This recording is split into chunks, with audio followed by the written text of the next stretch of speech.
Mirë se vini në klik. Diplomatë perëndimori kanë kërkuar Kosovës që të angazhohet më seriozisht në përmbylljen e çështjeve me Serbinë sa më shpejt, për shkak të zgjedhjeve që pritet të mbahen në Bashkimin Evropian dhe Shtetet e Bashkuara të Amerikës vitin e ardhshëm. Madje ata kanë porositur që përshpejtimi të bëhet edhe për shkak të ndryshimeve që mund të bëhen brenda Bashkimit Evropian dhe edhe në Shtetet e Bashkuara të Amerikës. Sërish që kanë përjashtuar mundësinë që të krijohet një tjetër entitet në Kosovë si në Bosnjë e Hercegovinë. Por sa mund të pritet që të përmbyllet më shpejt procesi i dialogut me Serbinë? A mund të ketë ndikime zgjedhjet në Serbinë në zvarritjen e këtij procesi dhe çfarë do të thonë ndryshimet në qeverisjen në Beograd pas zgjedhjeve të 17 dhjetorit? Në studion e Klik sonte Alma Lama, mirëmbrëma, mirë se erdhët, dhe Artan Muazhiri, mirëmbrëma, mirë se erdhët. Përpara se të nisim me bisedën në studio, dua që fillimisht të dëgjojmë një intervistë me ish të dërguarin e Bashkimit Evropian për Kosovën, ambasadorin austriak Wolfgang Petritsch. Regjia.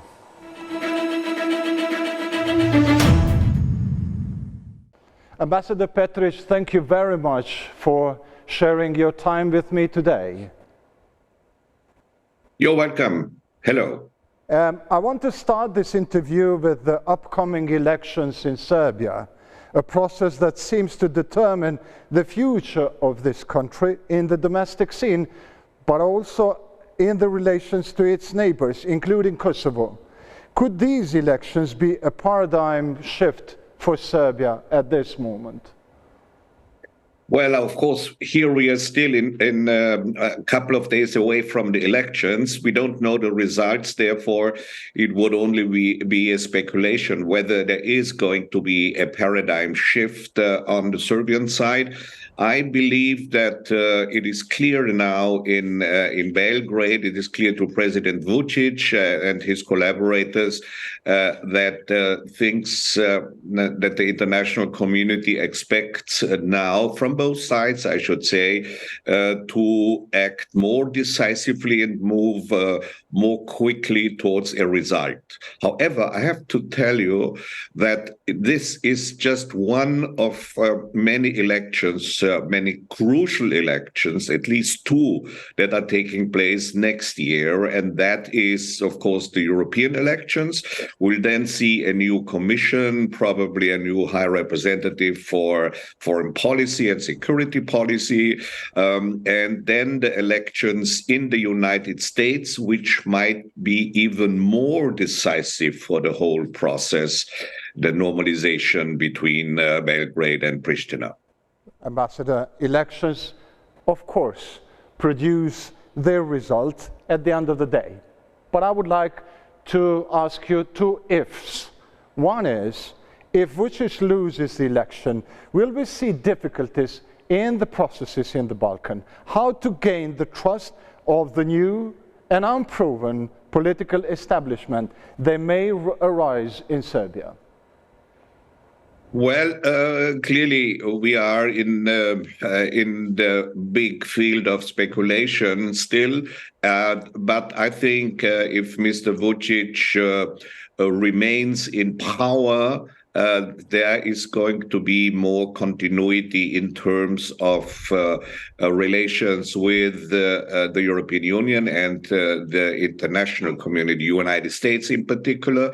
Of course, it will not make it easier for Pristina, since unfortunately it seems to be that the chemistry, the personal relationship between President Vučić and Prime Minister Kurti is quite strained. I can tell you, I have been around in meetings in Austria between President Vučić and President Thaci, and there my impression was that these two people are real political professionals who know they need to fight for their own country, but at the same time, they also need to find a compromise.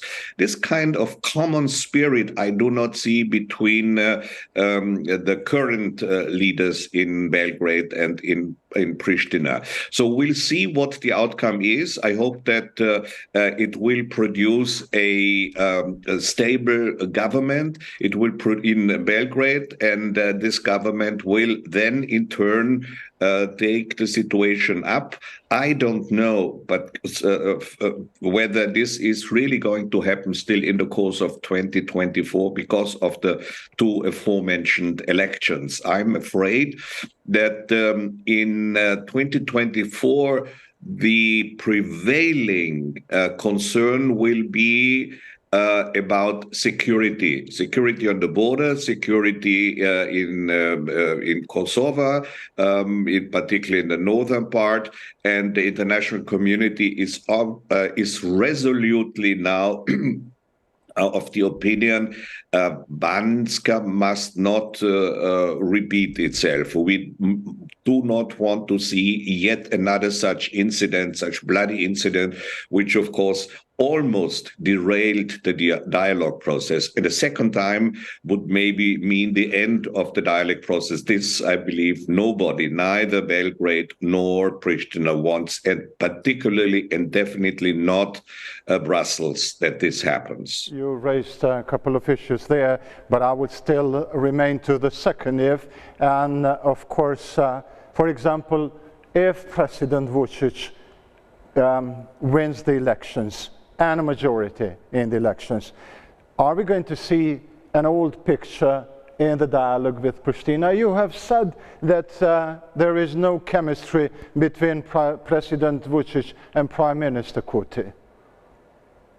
Right. I mean, this I see as one of the main problems, actually, obstacles, I should say, where I believe that both sides, particularly Mr. Kurti, needs to see that a compromise, a step towards a constructive solution will be necessary, because the main thrust of the compromise will have to be borne by Belgrade. Yeah? You know, the discussions are ongoing in Belgrade, that Kosovo is still not lost, that there is this kind of feeling that a great injustice is being done. That all needs to be deconstructed, and I think it would be very helpful if Pristina, if Mr. Kurti makes one step towards Mr. Vučić,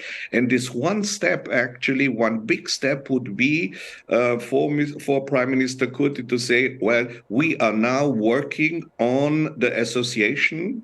We want to produce a proposal, and then let's continue to talk. You have met Mr. Kurti. Have you told him this, what you tell me today? Yes.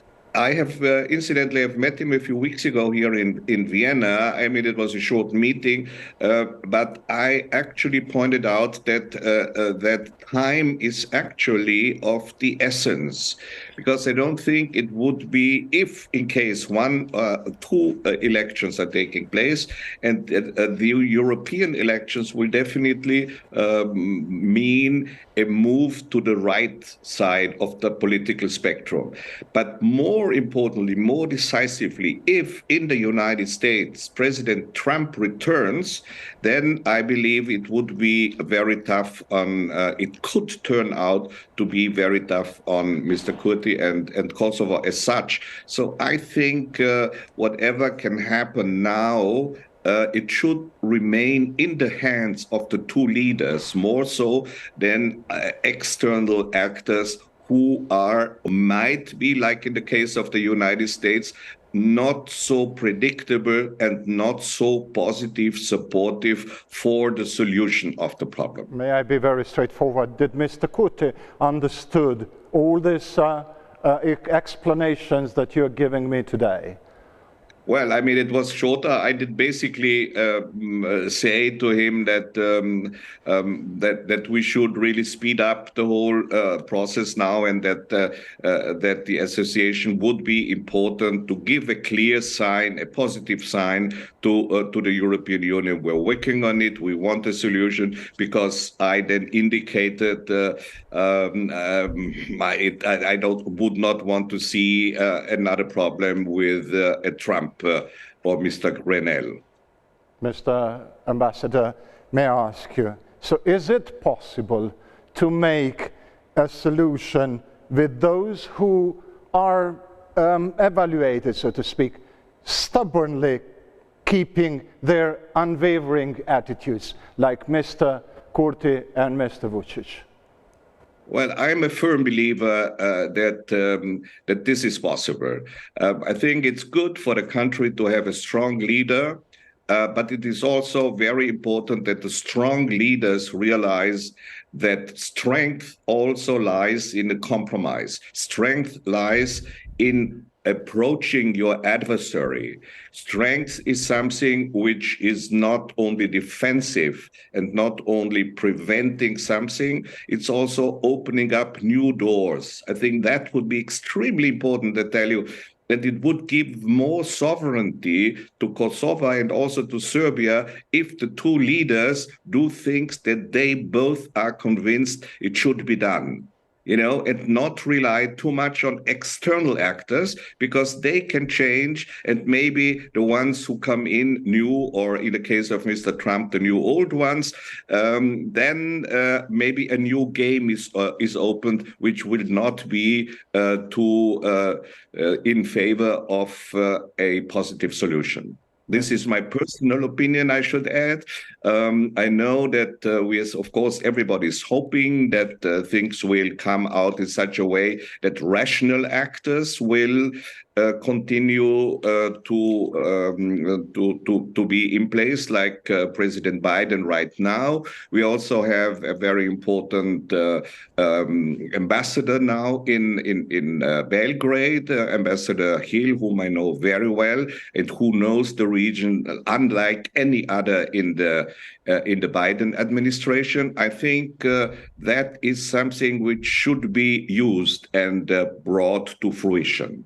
So you are mentioning, and you have mentioned several times, new administration in United States, including Mr. Trump if he comes back again, and Mr. Grenell if he comes back again. So grim perspective, political perspective for Mr. Kurtin. Why you are thinking that US may somehow, with the new Trump administration, so to speak, hit Kosovo and Prime Minister Kurtin? Well, of course, this is not for sure. Clearly, it could all change, and we know that Mr. Trump is rather unpredictable. So it could also turn out to be the opposite. I don't know. Yeah, but I think if we want to remain on safe ground, it would be a good idea, really, to move forward, to produce something, to be there, to act proactively, to make proposals, and then you can. This is also what politics is all about. Once you wait too long, you lose. If the timing is right, you win. And I think the time is here to make one step forward. Okay, so may I ask you, in reality, the opinion in Kosovo and Serbia has been drowned, let me describe it this way, with the idea of association, as you are mentioning the association in this conversation too.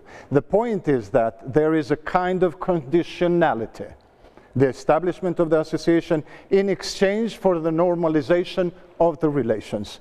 Can Kosovars believe that they will not live in a state where the rights of the Serbian community are outside the constitutional framework of Kosovo? This must not and cannot happen. We, the international community, we Europeans have learned from the Bosnian experience. And we know that Republika Srpska was granted the status in Dayton, and it has been a problem ever since. So what we do not want to see is a sovereign northern part within a sovereign Kosovo. That is not something that the international community would want, simply for the reason that this would mean continued conflict. So, Mr. Ambassador, is anyone in the United States and in the European Union ready to confirm to Kosovo that there will be no such, let me say, association with executive powers? As we see today, many discussions on the draft statute that has been delivered to Kosovo and to the other people from the political parties. Well, I mean, as in all my conversations that I had in the United States, I was recently there, in all over Europe, wherever I have contacts. I just recently had a very interesting conversation with the former American ambassador to Croatia, Ambassador Peter Galbraith, here in Vienna. And he also confirmed to me clearly the Americans are not on the side of another Republika Srpska. So that you can rest assured will not happen, as I say, because it produces more problems than it solves. However, on the other hand, I think it needs to be clear to Mr. Kurti and to Pristina that to grant rights to the minority in the northern part, to the Serb minority in Kosovo, means in particular that there are also obligations then in there. I give you one example. We do not know how the money flows from Serbia into the northern part of Kosovo. We want to see transparency. We want to see the responsibility with the central government in Pristina. We want to see cooperation between Belgrade and Pristina in all these issues. Otherwise, this is not a treaty. And keep in mind, once there is the association and once there is the agreement and the support coming from Belgrade, this would mean regulation, transparency, and in the end, de facto recognition that Kosovo has its own territory, its own sovereignty, also in the northern part of the country. But we are not talking about the recognition. As we see, we are talking about the normalization of the relations between Kosovo and Serbia. No one is mentioning the recognition any longer. Yes, this is why I said de facto, not de jure, but de facto. I mean, how does recognition, how does sovereignty all come about? Basically, by doing one step after another, by specifically solving problems.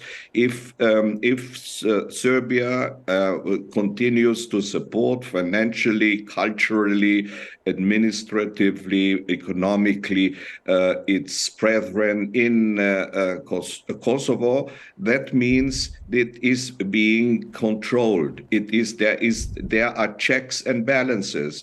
If there are no checks and balances, as it is the case now, things happening, mafia-like structures, we cannot know, we don't know where the money comes from, is the crime involved or not, what is really regulated. So it is very much in the interest of the sovereignty of Kosovo to find a good and positive solution in the spirit of compromise. And you believe that Mr. Kurti will be willing to make a compromise?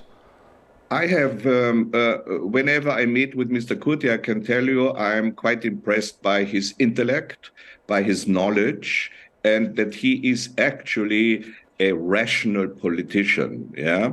And clearly he has the interest of his country as the number one, which is natural, which is legitimate.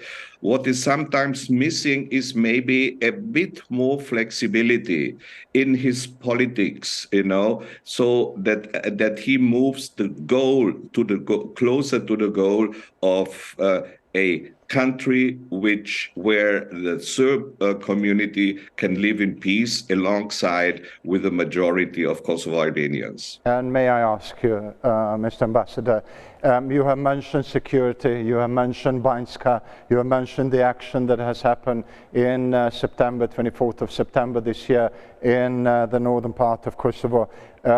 Did the situation slip out of the hands of the international community while this action was happening and the other tensions in the northern part of Kosovo? Well, it seems that it came as a bit as a surprise. On the one hand, that maybe they were not so, the international community was not so prepared.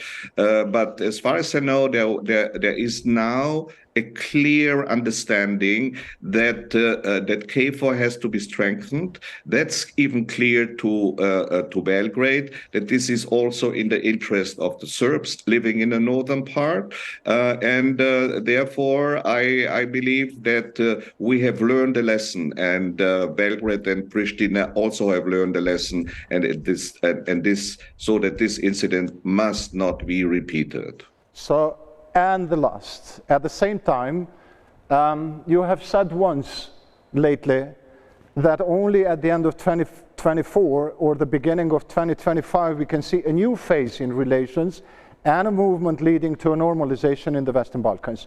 So it takes more efforts to move forward. You are looking forward to see what happens beyond 25? Absolutely. I think we will see in 2024, because of the elections, not so much potential for change, yeah, and for progress. That's clear. But let's be prepared and nevertheless use the year in also to advance the technical considerations and the technical talks and negotiations. Do this at the technical level, do this at the people-to-people level, lighten up the situation. I think it would be also a good idea if Mr. Kurti walks towards the Kosovo Serbs, the ordinary people living there. I'm not talking about politics, but the personal relationships, you know, gestures of reconciliation, gestures of that you are included in the country here, I think this will help a lot. It might not help immediately, but I can tell you, in the middle to longer term, this kind of reconciliation steps need to be started eventually. We cannot believe or think that only a treaty, only signing a paper will change the situation. It's about human beings who will change the situation, and that maybe should be something that Mr. Kurti as well as Mr. Vučić should think about. Ambassador Wolfgang Petritsch, thank you for joining RTV21 today. Thank you very much. Wolfgang Petritsch, ish I dërguari I Bashkimit Evropian për Kosovën, ambasador austriak. Pra kjo është ajo që e tha ambasadori, kishte disa pjesë dhe unë dua që gradualisht hym në pjesë të krejt asaj për çka foli ambasadori. Në fakt, pjesa e parë ka të bëjë me zgjedhjet në Serbi. E pengojmë apo se pengojmë gjithë procesin e zhvillimit? Çka presim për krit këtij zhvillimi në Serbi në këto zgjedhje në ditën e diel? Po, e para punës duhet të nisemi nga motivi, sepse presidenti I Serbisë I ka shpallur këto zgjedhje të jashtëzakonshme. Sa herë duket se ai përballet me rënjen e kredibilitetit apo të besueshmërinë në qytetarëve të Serbisë, ai shpall zgjedhje dhe duket se këto zgjedhje më nuk I merr kush seriozisht në kuptimin që mund të prodhojnë ndonjë realitet të ri. Dhe kjo tregon edhe sondazhet të cilat bëhen që partia e Vučićit, koalicioni që ai udhëheq pra do të jetë fituese, spaku në shkallë për sa I përket parlamentit, për sa I përket komunës Bashkisë të Beogradit duket se atë do ta fitojë opozita dhe ky është një ndryshim që theksohet, por për sa I përket zgjedhjeve parlamentare duket se ai prapë do të jetë fitues dhe si thua ka vënë bastë edhe emrin e tij, ai po bën fushat të fuqishme. Me të gjitha, ku përfshin gjithçka në agjendën e tij, përfshir edhe Kosovën dhe lojën që bën me retorikën për e njohur tashmë të tij, që nuk do ta njohë Kosovën, që nuk I njohin marrëveshjet që kanë të bëjnë me pjesën pra për njohjen, që nuk e dorëzojnë Kosovën e tjerë, që do vazhdojnë të bashkëpunimin me Rusinë, me vëllezërit rus.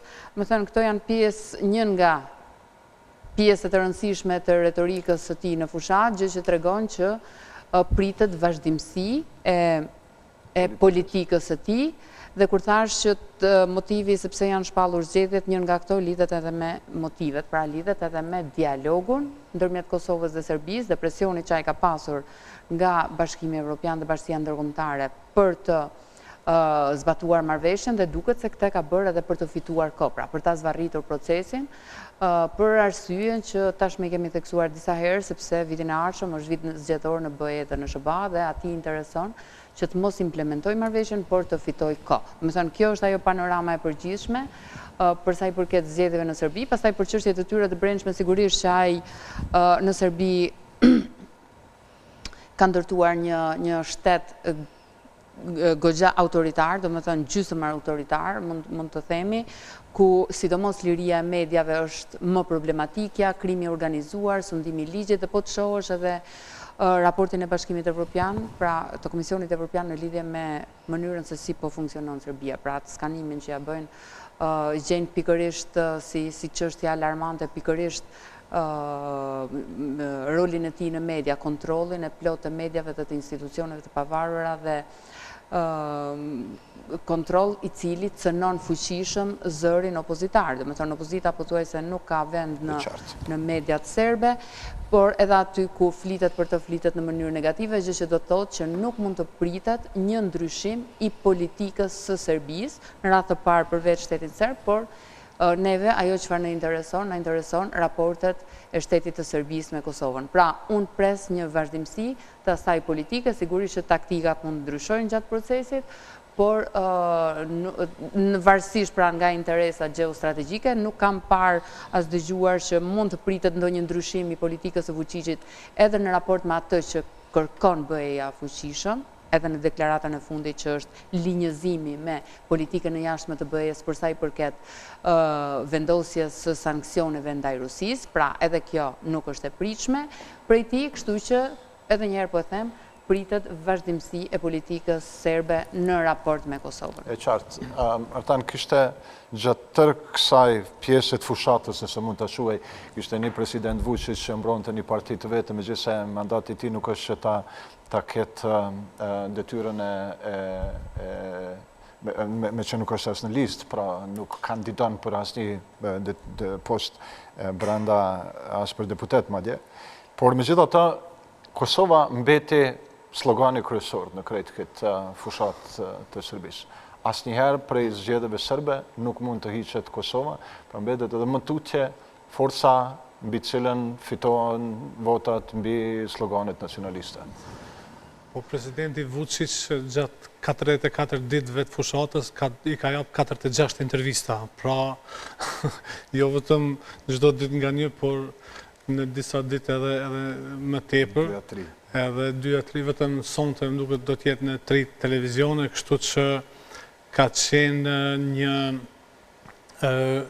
mekanizëm reagues ndaj rrezikut të humbjes së pushtetit, sepse derisa në zgjedhjet e kaluara rezultati ka qenë 44 me 14 mes partisë së Vučićit dhe partisë kryesore opozitare, aktualisht është 49 me 40. Pra edhe veçanërisht në Beograd, ku opozita ka një kandidat shumë të mirë, një profesor në Universitar Obradović, edhe pozita ka një kandidat kështu tragjikomik, një ish vaterpolist i cili sa flet bën gafe, kështu që sonte ishte një mitingu përfundimtar i opozitës i proglasit, edhe kishte një lloj entuziazmi, pra elitat edhe klasa, mund të themi, e mesme edhe e lartë, një pjesë elita dhe klasa e lartë është me opozitën plotësisht, ndërsa por edhe gradualisht edhe një pjesë e klasës mesme. Pra, duket se janë ngopur me gjërat e njëjta nga Vučići, edhe shihet që ka pas një investim, pra Vučići edhe në fushati ka investu 4,5 milion euro, derisa opozita vetëm 82.000 euro, kështu që ka qenë një dallim shumë i madh, edhe gjua ka qenë shumë ashpër, shumë e vrarë, shumë vulgare, janë marrë edhe me jetën personale të kundër kandidatëve.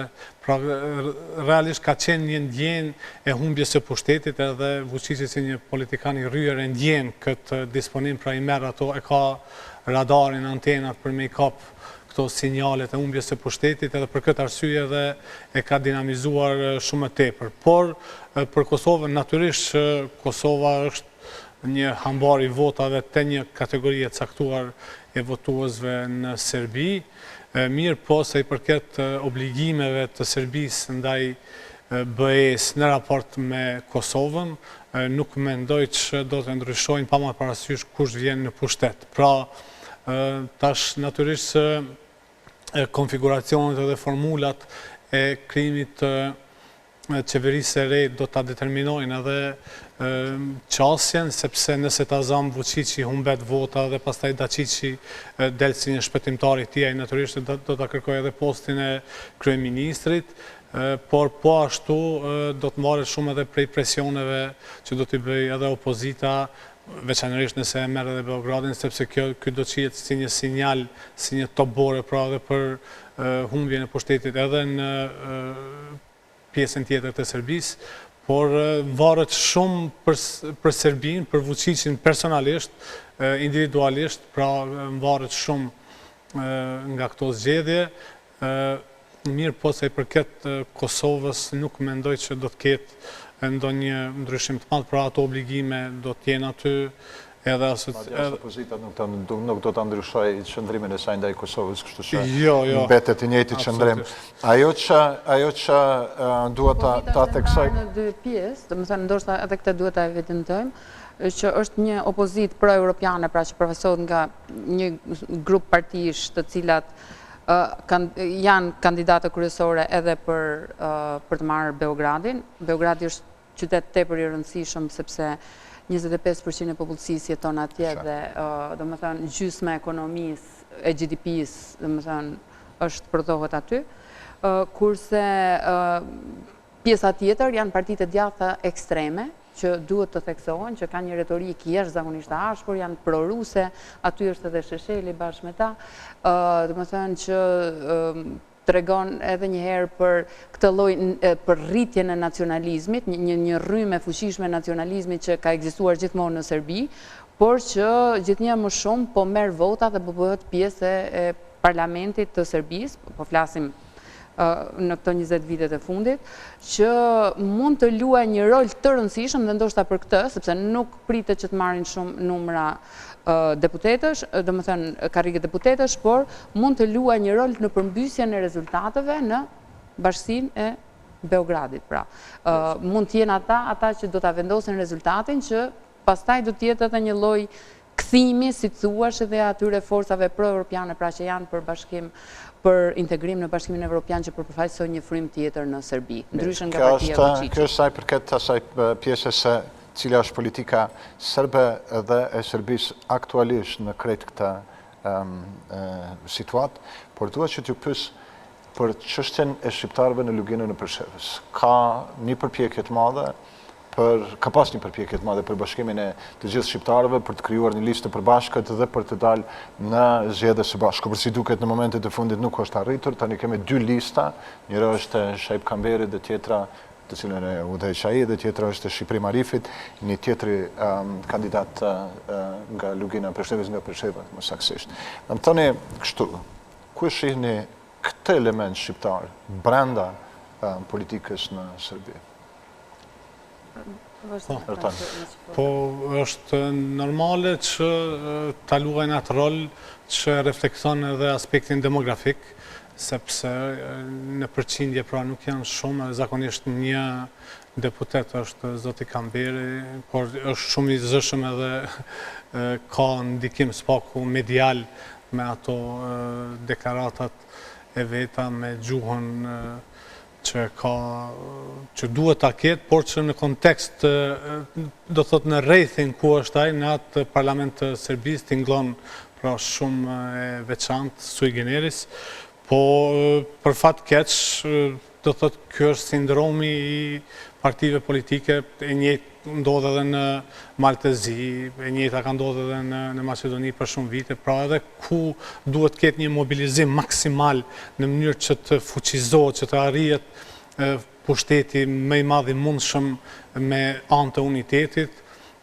partitë shqiptare, politikanët shqiptarë përçahen, e luftojnë njëri tjetrin, edhe ka ndodhur që për shkak të këtyre përçarjeve të humbasin edhe deputet, edhe pra një deputet shtesë kështu me radhë, por si duket se radhë është një mobilizim më i madh, pra ky koalicioni i Partisë për Veprim Demokratik, Partisë Demokratike Shqiptare, Lëvizje dhe kështu me radhë, pra i cili u përkrah edhe nga kryeministri Kurti, duket që është me një dallim pra më të madh se sa poli i zotit Shqiprim Arifi, por realisht ekziston një animozitet shumë i madh, sepse kemi pa, ka qenë edhe, është reflektuar edhe në Kosovë, pra ku kandidatët e preferuar janë ba edhe këshilltar të kryeministit Kurti, ndërsa në anën tjetër zoti Arifi e kritikon vazhdimisht shumë ashpër edhe kryeministrin Kurti.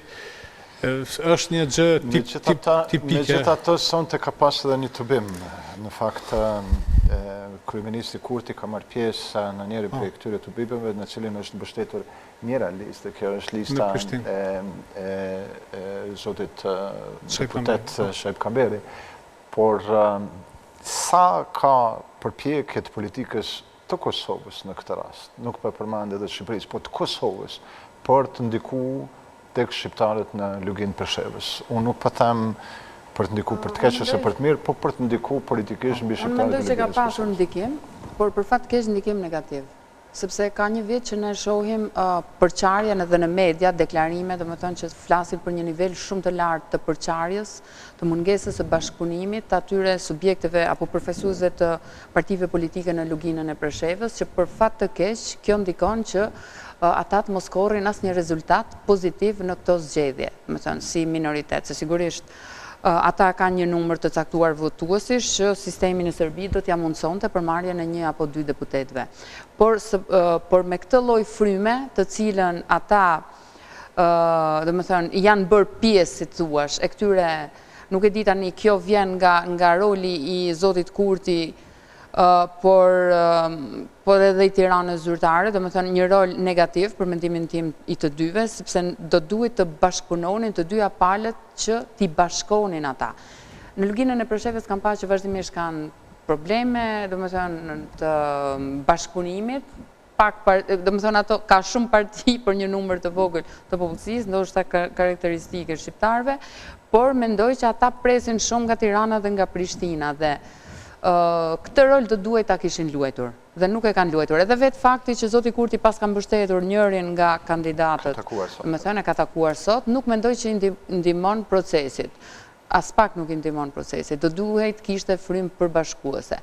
Në lidhje me pyetjen që bëhet ju, çfarë roli mund të kenë ata në parlamentin e Beogradit, roli sigurisht që është modest, është një zë që flet pro shqiptarve, por sigurisht që roli më i madh i tyre është atje në Lugin, nëse ata do të bashkëpunojnë dhe do të korrin rezultate për ta qeverisur dhe për të ngritur fuqishëm kërkesat e tyre dhe shqetësimet e tyre në lidhje me politikën diskriminuese që vazhdon Serbia të bëjë, sidomos për shembull kemi pasur këtë problemin që ka shkuar deri në Kongresin Amerikan dhe në shumë institucione të rëndësishme, më duket edhe në Këshillin e Europës, për fshirjen e adresave, që është një spastrim etnik që e bën Serbia, jo me dhunë tashmë, por me mënyra administrative, le të themi, tërësisht të palishme, duke u apamundsuar shqiptarëve që të jenë pjesë e trojeve të tyre etnike.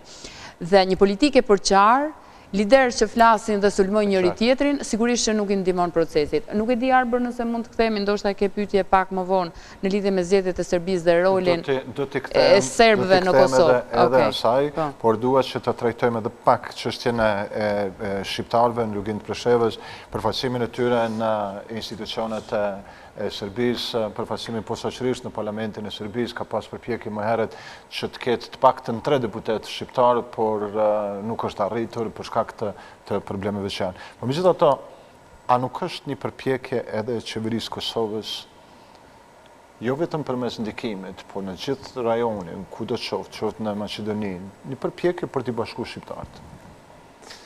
Për t'i bashkuar ata shqiptarët të cilët janë në frekuencat njëjta politike me ta. Pra ideja është që kemi pa edhe është problemi, sepse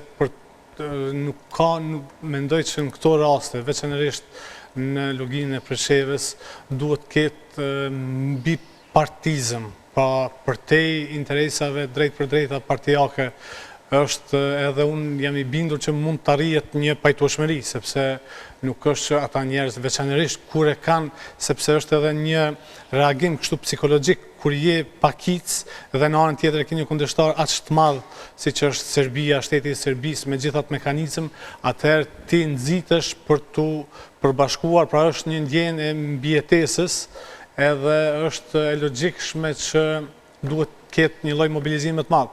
Por për fat keq ajo që është e mira ka pas investime financiare, pra 1 milion euro, 200.000 euro, 50.000 euro kështu me radhë, por sa i përket lidhjeve me politikën, gjithmonë kanë qenë vetëm ata njerëz cilët janë në pajtueshmëri të plot me ta. Kështu po ndodh edhe në Maqedoni, pra pam edhe kur ishte i bustit, vendosja bustit rrugës e Adem Demaçit, edhe në Shkup, edhe nuk takua me BDI-n, që është kryeministri Kurti, pra që është bazë alfa dhe omega për vacimit shqiptar atje, institucional natyrisht, edhe ishte një ndjenjë e keqe u takua me disa politikanë tjerë, por nuk mendoj se kjo është e duhur. Në anën tjetër, qeveria e Kosovës mundet me bërë shumë edhe në aspektin në mënyrë direkte, ta zonë se i përket adresave, sepse në Medveç, prej vitit 2015 deri në vitin 2022, 40% e banorëve janë larguar nga listat, nga regjistret, pra nga 10.000 në 6.000. Edhe 4.000 janë larguar. Në gjithsej në loginë e Preshevës, 5.500 njerëz janë largu nga regjistrat, që është një shifër shumë e madhe për atë popullat që është e vogël. Pra edhe pikrisht, unë mendoj që shumë me kontribut më i madh do të ishte sikur Kosova me anë të mekanizmeve, me anë të aleatëve tanë të ngriste këtë çështje edhe në pra kudo që qoftë edhe në Bruksel, qoftë edhe pra në anë të Shqipërisë, në OSBE, me anë tani të Bujar Osmanit në OSBE, pra që të ndikohej në mënyrë kështu aty ku është esenca, pra ku është thelbësorja e jo që të merren mes, sepse ky largimi i shqiptarëve nga regjistra po vazhdon, edhe është shumë më mirë që të ndalet apo që të rikthehen se sa tu jipen ta zon 100.000 euro, 200.000 euro. Mendoj që rolin e përbashkuesit, kryeministri i Kosovës e ka dëshmuar me qindra herë që nuk e luan dot. E luan rolin e kundërt, të përqarësit. Ata e ka bërë në Kosovë, për sa i përket çështjeve nacionale, ata e ka bërë në Maqedoni, kur shkon për krah subjekte të tjera, domethënë edhe atë ka bërë dhe në luginën e Preshevës. Sigurisht që në Shqipëri nuk ka pasur influencë, sepse atje ka parti të mëdha. Kështu që mendoj që në këtë rast është dashur që të përfshihet kryeministri shqiptar, Edi Rama, në bashkimin e të gjithë faktorëve politik. Ka pas përpjekje dhe kryeministrit jashtëm Shqipëri, si Igli Hasani. Ndoshta një figurë më sigurisht, domethënë edhe ajo është e rëndësishme, por ndoshta vetë kryeministri Rama, i cili ka pasur një vizitë atje më herët, e dini, ka shkuar, i ka vizituar, ka një lloj raporti me ata, do duhet ishte përfshirë në mënyrë më intensive për t'i bashkuar në mënyrë që shqiptarët e luginës së Preshevës të arritën të merrnin pra aq sa është e mundur nëpërmjet sistemit pozitën e deputetëve. Jo një siç kishim deri tani, po 2 ose 3. Serbia është një sistem zgjedhor, është pak a shumë si në Kosovë, me ndryshimin që janë listat e mbyllura. Dhe në përputhje me popullsinë pra dhe me votuesit, mendoj që kanë mundur të korrin një rezultat në këto zgjedhje.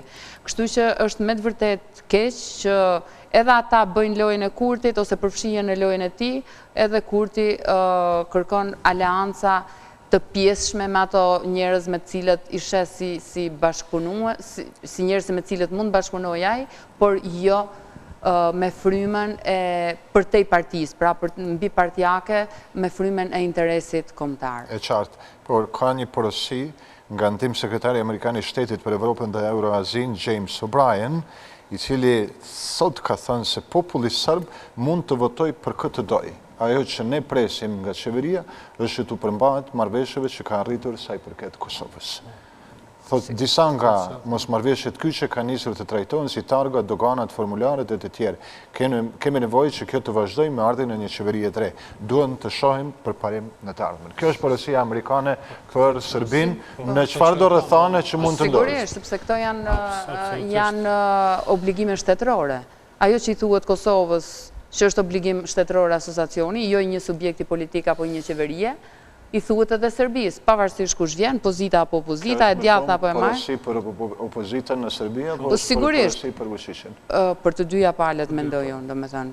Por Vučići pritet që të fitojë dhe nuk është çudi, domethënë që i kërkohet, por edhe për opozitën, marrëveshjet shtetërore janë obligim i shtetit të Serbisë dhe kushdo që vihet në pushtet pritet që unë mendoj që është deklaratë tërësisht normale. Këtë e thamë edhe në fillim, pra ideja është që plani ndërkombëtar për Ballkanin është shumë i qartë, edhe veçanërisht për dialogun mes Kosovës dhe Serbisë. Pra, janë të qarta pritshmëritë, janë të qarta kërkesat, kushdo që vjen, edhe në Kosovë, nëse eventualisht me ndonjë çudi ndryshon spektri politik, pra vjen dikush tjetër, prapë kërkesat e njëjtë siç ka ndodhur tazam para Zotit Kurti, edhe kur ka qenë Zoti Kurti në opozitë, kërkesat e njëjta kanë qenë edhe ndaj Zotit Thaçi, ndaj Zotit Mustafa e tjerë, tash janë ndaj Zotit Kurti, pra nuk lëvizin këto vijat e trasha edhe binart e kërkesave, sepse janë plane geostrategjike, geopolitike edhe nuk ndryshojnë. Por atë që ka dua të them, ndoshta paradoksalisht më lehtë mund të arrihen në Serbi me Vučićin se sa me opozitën, sepse Vučići është populist edhe Vučići është kështu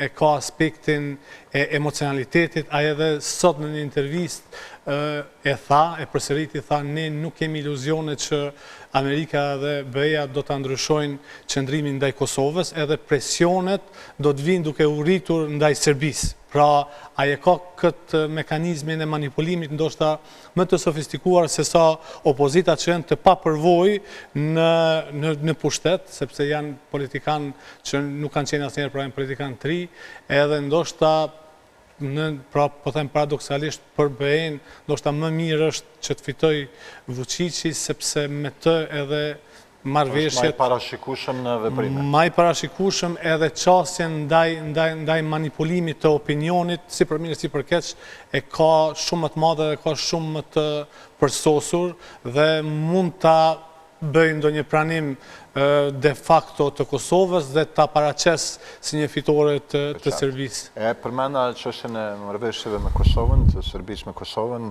në procesin e dialogut pikërisht për faktin sepse edhe ambasadori Wolfgang Petritsch e përmendi një gjë të tillë, e posaçërisht kur bëhet fjalë për një proces të përmbyllur ose një proces që duhet të përmbyllet ndërmjet Kosovës dhe Serbisë. Por në fakt ai nuk ishte shumë optimist se këtë kjo mund të bëhet gjatë vitit 2024, madje flasim për një vit më tutje.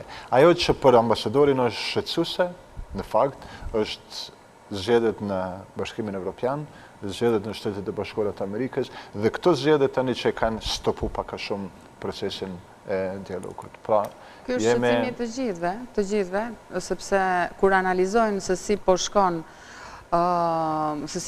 domethënë, përveç faktit që ka zgjedhje, nuk është vetëm fakti që ka zgjedhje, po kush pritet të fitojë në këto zgjedhje. Kjo është shumë e rëndësishme. Kemi për shembull një rritje të së djathtës ekstreme në të gjitha vendet, edhe të populizmit mbi gjitha, pothuajse në të gjitha vendet e Bashkimit Evropian, gjë që pritet të reflektohet edhe në votat, domethënë, të Parlamentit Evropian.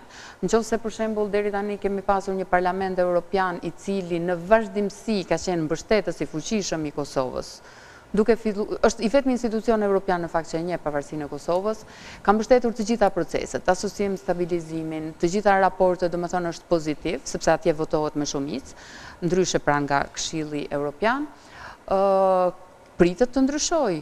Kjo pritet të ndryshojë. Domethënë partitë që marrin pjesë në këto zgjedhje, që janë partitë që marrin pjesë edhe në zgjedhjet e shteteve, mund të reflektojnë me një të djathtë ekstreme e cila mund të jetë edhe kundër Kosovës. Domethënë kjo është një nga shqetësimet.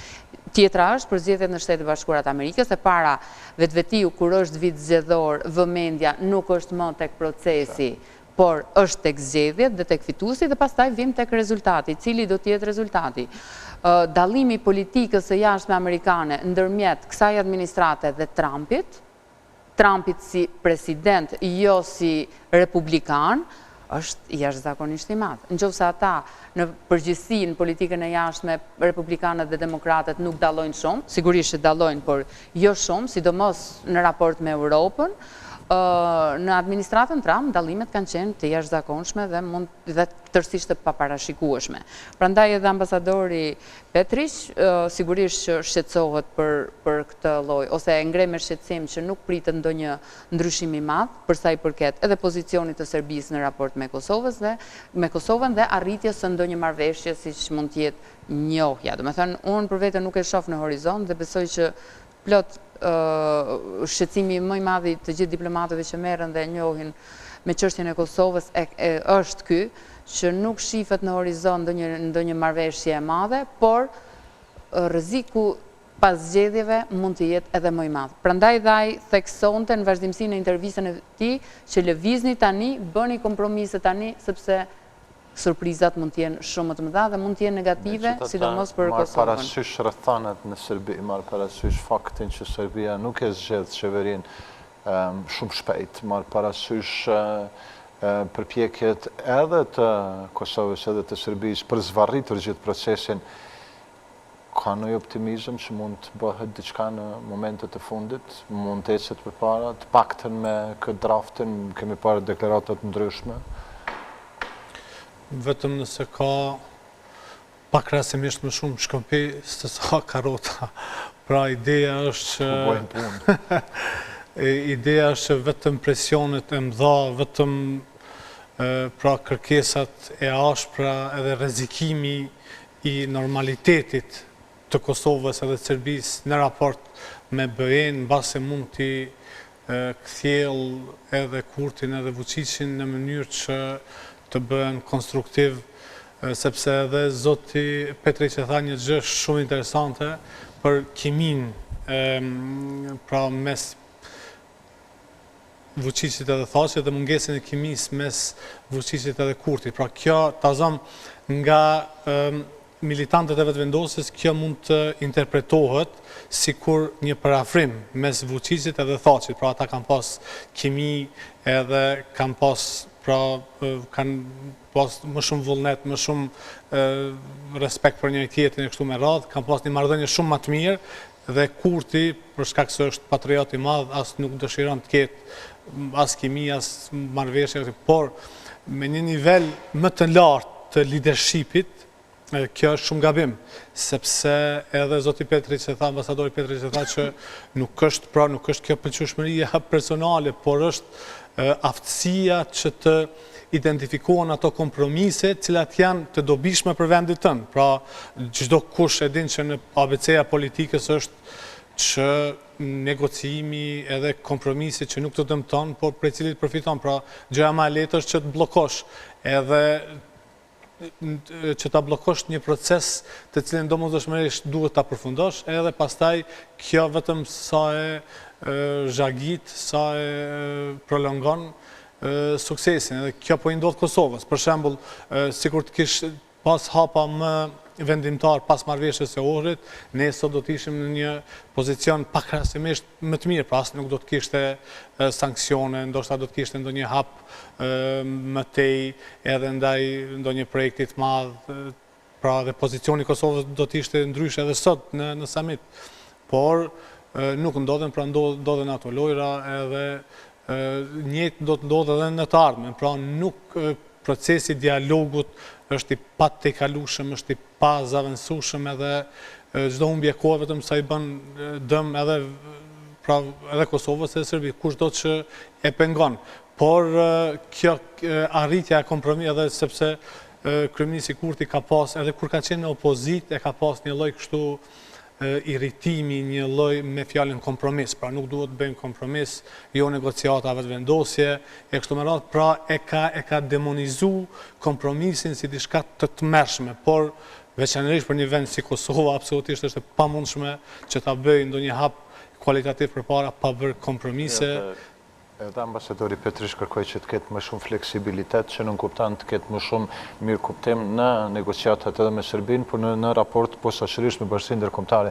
Tani në këtë mes ana tjetër e tha, domethënë që do të ishte gabim i tmerrshëm nëse asociacioni do të kishte kompetenca të tilla ose do të kishte, domethënë, të ndërtoj ai shqetësimi jon jashtë kushtetutës Kosovës, një entitet i cili është i pavarur nga shteti i pavarur i Kosovës, domethënë, një Republikë Serbska e cila dihet se si është krijuar në rrethana krejtësisht të tjera, në rrethanat e luftës, një shtet gjenocidal, por që sot krijon probleme të mëdha. Dhe po të bëjmë krahasimin, nëse një asociacion i tillë krijohet, sigurisht që do të krijojë kokëdhimbje të tjera për shtetin e Kosovës, dhe ky ishte shqetësim. Por dua të them një gjë, Arber, më thënë në lidhje me pyetjen që the, në Serbi pas zgjedhjeve krimi i qeverisë merr kohë, më thënë do të ketë zvarritje, po ky është qëllimi i zgjedhjeve. Më thënë, fillim fushata, pastaj për një nga arsyet që tham pse u shpallën zgjedhjet ishte zvarritja e procesit. Më thënë, pastaj derisa të krijohet qeveria, justifikimet vazhdueshme të Vučićit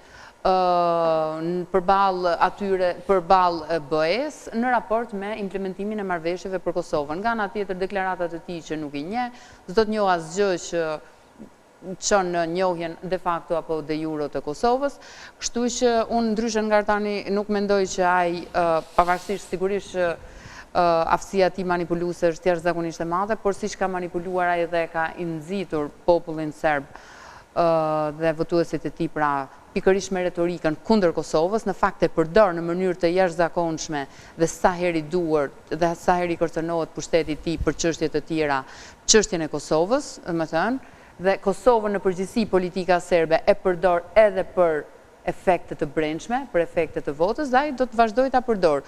Fakti është ai mund të bëjë marrëveshje, mund ndoshta e ka aftësinë, por ai nuk i bën. Ai bën të kundërtën.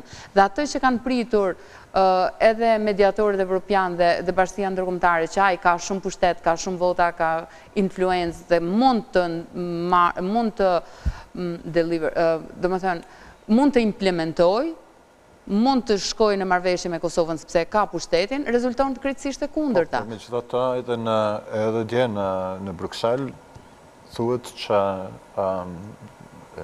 Ana Brnabić, kryeministja e Serbisë, i ka thënë Bashkimit Evropian se në fakt, në një farë forme, nuk do të zbatojë marrëveshjen që ka arritur. Po, pikërisht, dhe sot kishin bërë ankesë me shkrim me sa pashun. Nuk ka efekt ligjor. Ajo ankesë, do të nuk ka mirë, po Ana Brnabić e ka nënshkruar rezolutën e Istanbullit. Marrëveshja nuk ka efekt ligjor. Marrëveshja që ne jemi pajtuar nuk ka efekt ligjor dhe që ne nuk jemi pajtuar për çështjen e njohjes. Po, Beja po thot kundërtën, edhe ai kërkesa e von der Leyen edhe e Scholzit që ishte që u përmend saktësisht njohja de facto. Po, është kërkesë, po puna është sa do ta bëj. Po, mirë, po nëse nuk e bën, pra ta shohim, a do të përfshihet në kapitullin 35, por nëse përfshihet, atëherë kjo do të jetë një goditje shumë e madhe për Serbinë. Jo, sigurisht që ajo do të përfshihet në kapitullin 35, ama çështja është që a do të implementohet nga ana e Serbisë. Nëse nuk implementohet, do të ketë izolim edhe largim të Serbisë nga trurizat evropiane, nga armja evropiane, dhe të mos harrojmë, sepse edhe në Ballkan në përgjithësi tash ka populizëm edhe ka mediokritet elektoral, por po ashtu ka dhe racionalitet. Pra nuk mundet Vučići nëse izolohet prej BE-s që ta parashikoj, pra që ta ketë të sigurt të fitoren, apo ajo do të indikojnë në mënyrë të drejt për drejt, sepse masa reaguese do të rritet edhe brenda. E beson se Bashkimi Evropian do të jetë më jashtëm ndaj Serbisë? Po, absolutisht po. Nëse Serbia, sepse të mos harrojmë, nuk është vetëm Bashkimi Evropian, është edhe Shtetet Bashkuara të Amerikës që bashkëpunojnë pra në mënyrë të jashtëzakonshme se i përket dialogut edhe megjithatë të dyja palët, edhe Prishtina dhe Beogradi janë duke marrë njëra tjetrën, cili po bën hapjen e parë.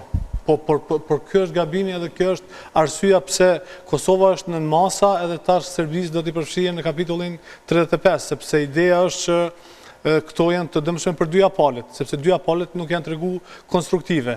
Edhe është përmend plot herë që masa do të largohen në momentin kur do të jenë, por ideja është po them është e pa besueshme absolutisht 1.000.000% që BE-ja do ta toleroj, do ta duroj pafundësisht qoftë kryeministin Kurti, qoftë presidenti Vučić në lojrat meskine tyre edhe absolutisht. Ata kanë një qelës, ata kanë një joker që është izolimi. Pra në momentin kur ti je në kundërshtim të plot, sepse nuk është as Rusi, as nuk është Kinë, as nuk është Amerikë, as Serbia, as Kosova, natyrisht që i kanë peshat geostrategjike, por nëse ka një kokëfortësi kështu ekstreme, absolutisht e ka qelësin në dorë të izolimit edhe të blokimit të mëtutjeshëm. Atëherë, nëse dëshirojnë të shndrohen në Bielorusi, atëherë mund ta bëjnë këtë. Mendoj që arsyeja sepse Serbia, domethënë, çështja e marrëveshjes arritur në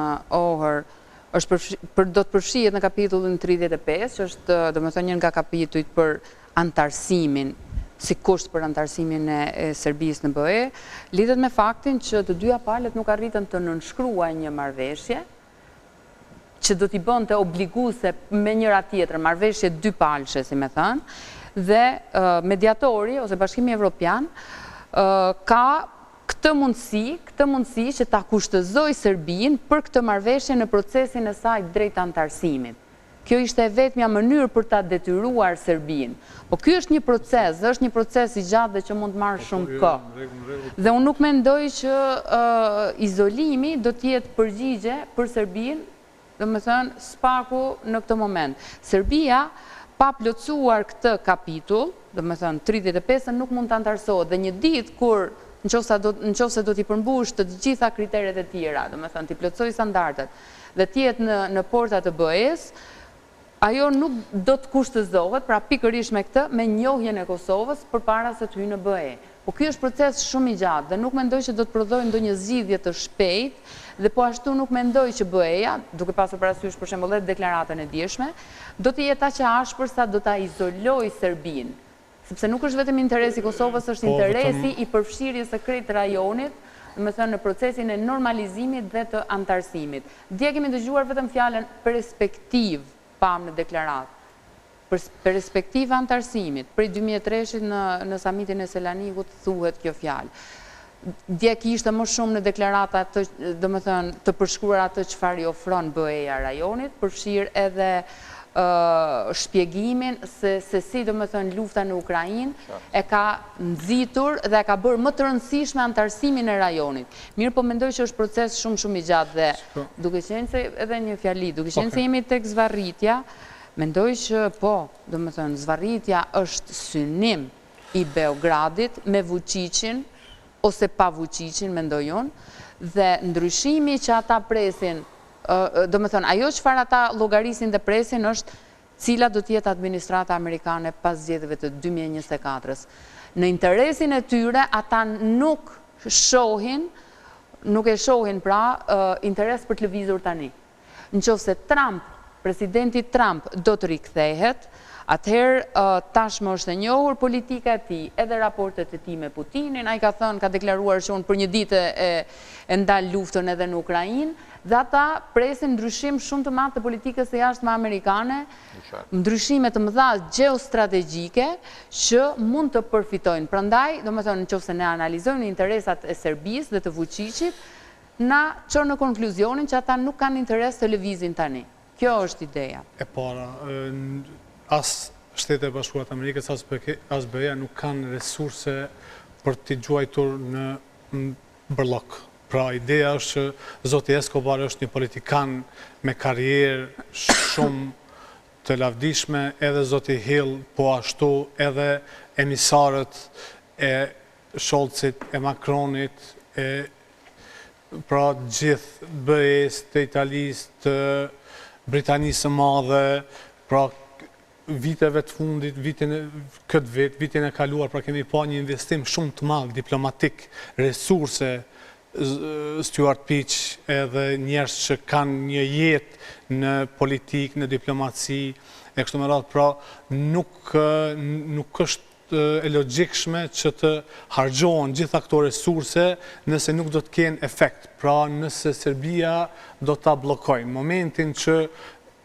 definitivisht do të shihet që Serbia nuk e ka asnjë interes që të shkojë përpara, unë jam i stopohen, sepse nuk ka, atëherë do të mbesim në mëshirën e fatit, edhe ideja është që nuk do të vazhdoj ky interesim. Tash unë po them që edhe ambasadori Petritsch që tha, interesi duhet jetë i liderëve respektiv, pra edhe i Kurtit, edhe i Vučićit, edhe kushdo që vjen tjetër.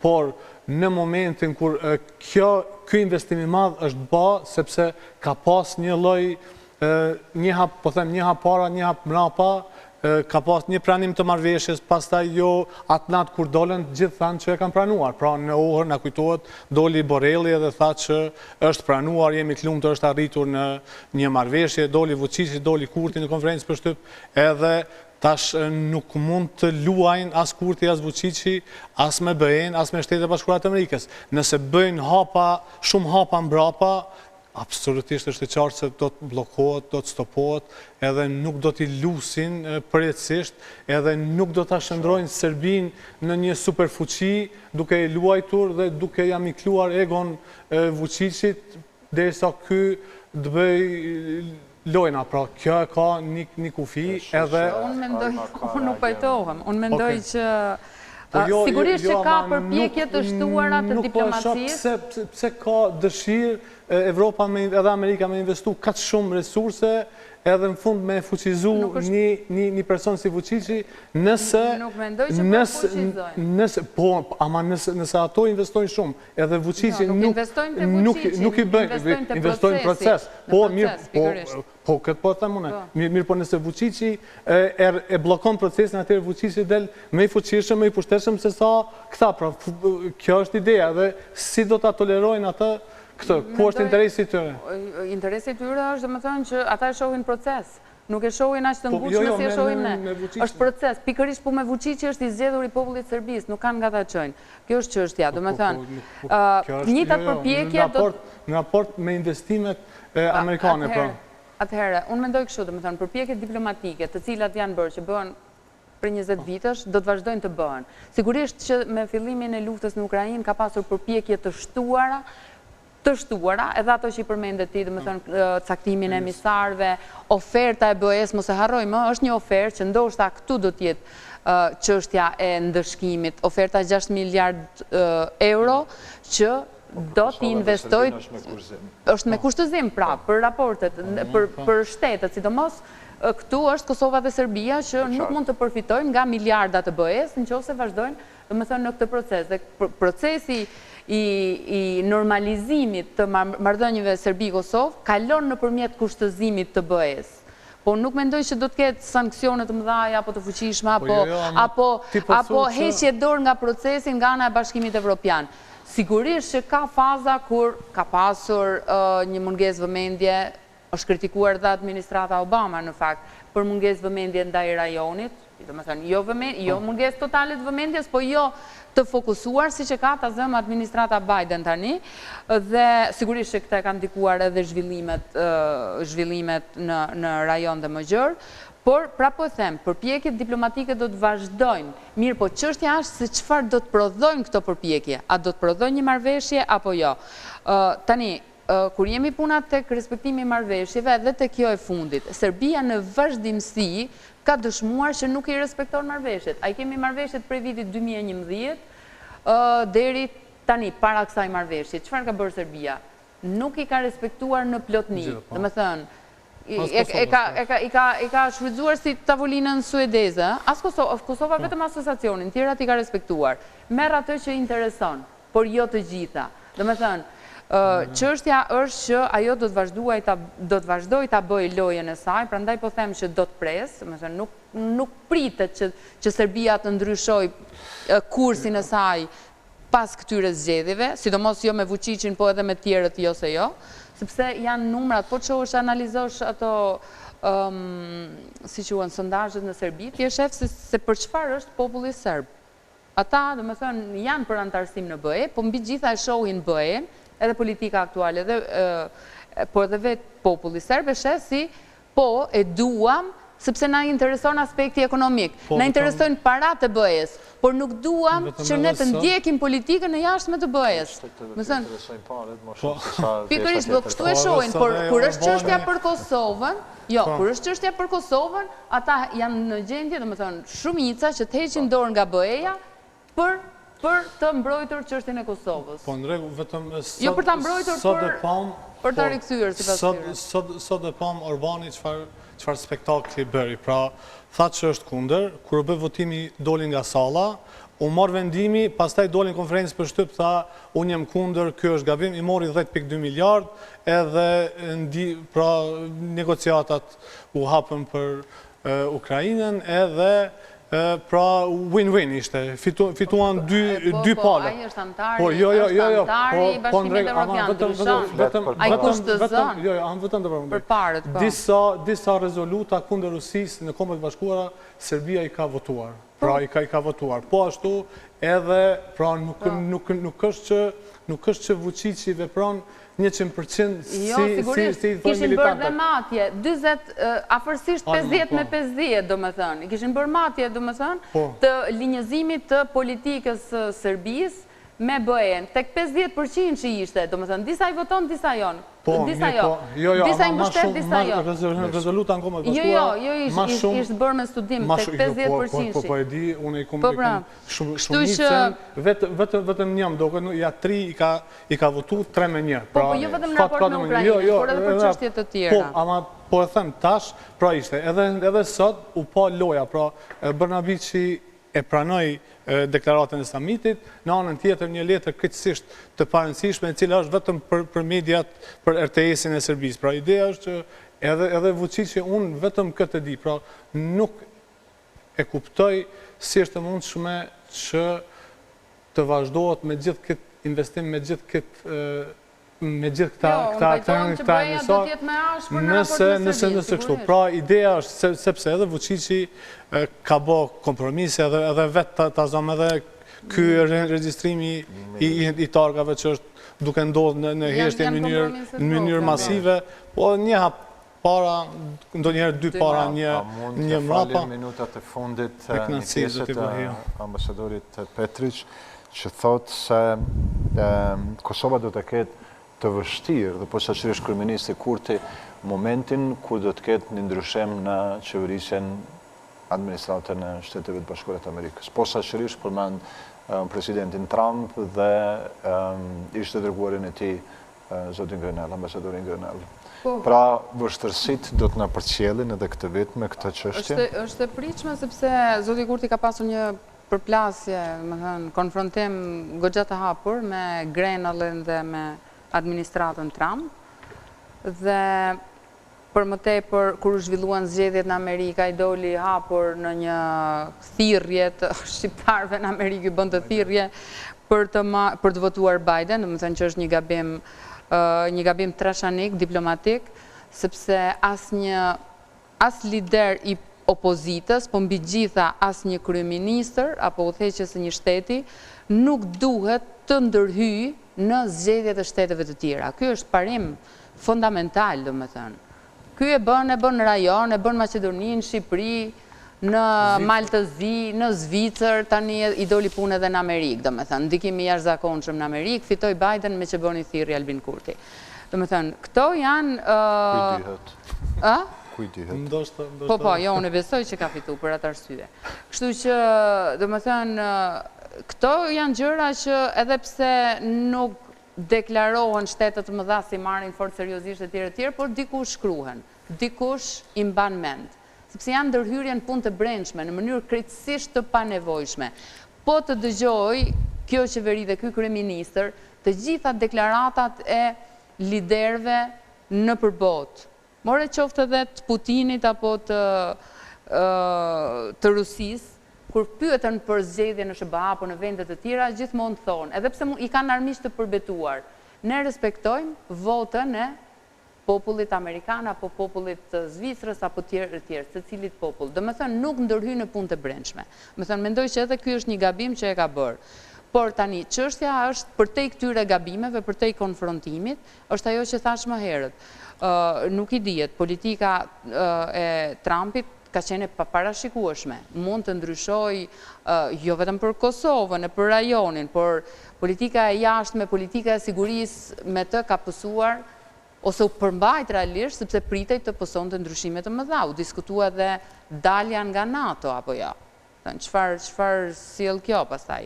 Sjell ndryshime, sjell tërmet në politikën globale, jo më dhe spaku analistët thonë që një mandat i dytë i tij mund të jetë as vetë demokracia amerikane nuk dihet a do t'i mbjetoj, ose institucionet e pavarura, check and balance e tjerë, po sigurisht që edhe politika jashtme mund të jetë krejtësisht e ndryshme. Kryeministri Kurti duhet t'i lutet Zotit që sistemi gjyqësor në Amerikë t'ja pamundësoj disi kandidimin Donald Trumpit, sepse në sondazh aktualisht është para Bidenit, edhe nëse kandidon ka gjasa të mëdha pra që të fitoj, edhe me siguri se njërë ndë njerëzit kryesor të ti do tjetë Benjamini ti Richard Grenell, armiku i përbetuar i kryeministit Kurti, edhe nuk do tjetë as pak mirë, jo vetëm për faktin që do tjetë aj, por për shkak të metodës, për shkak të qasjes politike, stilit politik që ka Trumpi, Grenelli dhe tjerë pra që janë kështu brutal në prezentimin e kërkesave, edhe në paparashikueshmërinë e tyre, edhe në ndryshimin edhe të qasjeve, pra ideja është që mirë po këtë edhe duhet pra nëse kjo ndodh do t'jetë një lloj karme, sepse nëse nuk ke vullnet që të bashkëpunosh me gjeneratën e fundit të demokratëve që kanë një sens për Ballkanin, për Kosovën, edhe Bideni, edhe Hilli, edhe plot tjerë, pra që kanë një, ndoshta edhe një emocionalitet, veçanërisht presidenti Biden me djalin e tij e kështu me radhë, me djalin e ndjerë, që ka shërby në Kosovë. Megjithatë, Pra ideja është që kjo do t'jetë një pengesë e madhe, sepse as 1% kërkesave edhe të mirë kuptimi që ka kjo administratë nuk do t'a ketë administrata Biden. Pra edhe do t'ketë sankcionet tjerëzakonshme edhe ndaj tij personalisht, edhe ndaj Kosovës, nëse eventualisht nuk përputhet me kërkesat apo nëse sillet siç është sjell në të kaluarën. Pra ata janë merre ose leje edhe me të parën, pra nuk humbin shumë kohë, është stili biznesor i Trumpit që ka aplikuar gati në çdo gjë, në shumicën e rasteve për dëm, por ideja është pra do të ndryshoj 100% në gjithë konteksti. Nuk e di, me gjitha të, nuk e dim. Çështja është që ne mund të themi me siguri që është e paparashikueshme, ndërsa për sa i përket vetë Grenellit, nëse ai pastaj do të mbulonte rajonin, sigurisht që ai gjatë kësaj kohe ka qenë shumë prezent në rajon, si në Serbi, ashtu edhe në Shqipëri, më thënë nuk është se nuk ka kultivuar raporte, madje Serbia është munduar që ta afrojë shumë, i ka dhënë edhe një çmim. Me demokratët, po, në rregull. Pra, ai duket që është prezent në rajon dhe sigurisht që mund të luajë një rol, varet se ku do të caktohet, ndoshta nuk caktohet fare në administratë. Por ajo që mund të themi me siguri është që pritet ndryshimi global i politikës, domethënë, jo më pastaj për rajonin, raportet me Europën, raportet me NATO-n, raportet me shumë çka. Për hallin ton, ne jemi pjesë e kësaj skemave të mëdha. Domethënë, ato na ndikojnë. Sigurisht që çdo lloj lëvizje neve na ndikon. Një rol më i dobësuar i Europës. Ambasadori Petritsch, përveç faktit të ndikimeve geostrategjike, geopolitike, si ta quajmë në cilën do pjesë të botës, megjithatë ka përmend diçka që është shumë e specifikuar. Raporti i kryeministit Kurti me presidentin dhe me Kryetarin. Atë besoj që e tham, ka pasur konflikt të hapur, lëvizjeve të vendosje dhe militantët e kanë sulmuar dhe të vazhdueshëm e kanë sulmuar dhe prapë po e them që është një gabim fatal. Është gabim, domethënë, të sulmosh diplomatët e vendeve të tjera, të sulmosh administratat apo këdo. Domethënë, sidomos të shteteve mike, sepse nesër vinë në pushtet. Domethënë, ti asnjëherë s'duhet të jesh palë me këtë parti apo me atë parti. Përkundrazi, një burr shtetas duhet që në mënyrë diplomatike të ndërtojë raporte të mira me të gjithë. Ky është emisioni në cilin më pak kemi përmend fjalën asociacion. Domethënë, nuk e dia u përmend një ose dy herë dhe ka me mujtë të tërë që e kemi përmend dhe jam i lumtur që kemi ardhur në minutat e fundit. E da them, të paktën, këtë pjesën e fundit le ta themi kështu shumë thjesht. Ambasadori Petritsch po kërkon nga kryeministri Kurti që më në fund të hecë, që t'i thot Bashkimit Evropian ja ku është dokumenti dhe u kry kjo muhabet, dhe hajde po ecim tutje. Pra ambasadori Petritsch po kërkon prej Kosovës që të bëj hapin e madh përpara. A mund ta bëjmë hapin apo jo? Po gjithë njerëz normal po kërkojnë këtë, sepse se cili person normal që i ka dy fije mend e shet që është e pa te i kalueshme, është e pa ndryshueshme, pra nuk ka plan B. Ky është plani vetëm. Marrëveshja me Serbinë, ndryshimi pozitiv i rajonit, kalimi i një etape historike, pra mbyllja një etape, fillimi i një etape të re të normalizimit, edhe çdo kusht që pengon i bën dëm edhe vetes, edhe rajonit, edhe procesit, edhe historisë, edhe krejt. Pra, gjithë miqtë e Kosovës, aleat e Kosovës, edhe qytetarët, ma mërmenja shumicë absolute që e kërkojnë ecjen përpara, sepse nuk ka. Ti mund ta stoposh asociacionin, mund të thuash sot e kanë pranuar, nesër nuk e kanë pranuar, po ajo është aty, pa e pranu, pa e realizu, nuk mund të shkosh përpara. Zgjedhjet në veri, me 20%, me dorëheqje, si do me KQZ 5 ditë, 10 ditë afat. Po ideja jo me vendimarrje, do thot me një lloj tash jo ndorë ka KQZ-ja edhe tash ti verifikoj, pra këto lojra cilat mund kryen për një ditë, mund kryen për një muaj, këto mund t'i bëj kryeministri Kurti sot doj, në anën tjetër edhe Vučići njëjtë, por në fundit marrëveshja është aty edhe pa u pranuar nuk do të ketë normalizim. Alman, që së mund e sa më pak me përmend fjalën asociacion, po me fol për çështjen që është kyçe. Sigurisht që qeveria aktuale mund ta bëj hapin e parë në proces, që është dërgimi i draftit, nëse e ka pranuar pra, në gjykatë kushtetuese. Edhe ajo merr kohë, e merr një kohë të caktuar, por unë them që nëse drafti dërgohet dhe nxirren pika që nuk janë në përputhje me kushtetutën, siç po themi, atëherë pastrohet, bëhet drafti tjetër, por kur është puna tek implementimi, pastaj sigurisht që nuk mendoj që duhet implementohet pa e marrë njohjen de facto nga Serbia. Unë mendoj kështu. Është një gjë shumë e madhe, një koncesion jashtëzakonshëm, kjo e bashkësisë apo që është një lloj autonomie, dhe ta japësh atë pa marrë asnjënjohjen de facto do të ishte fatale për Kosovën.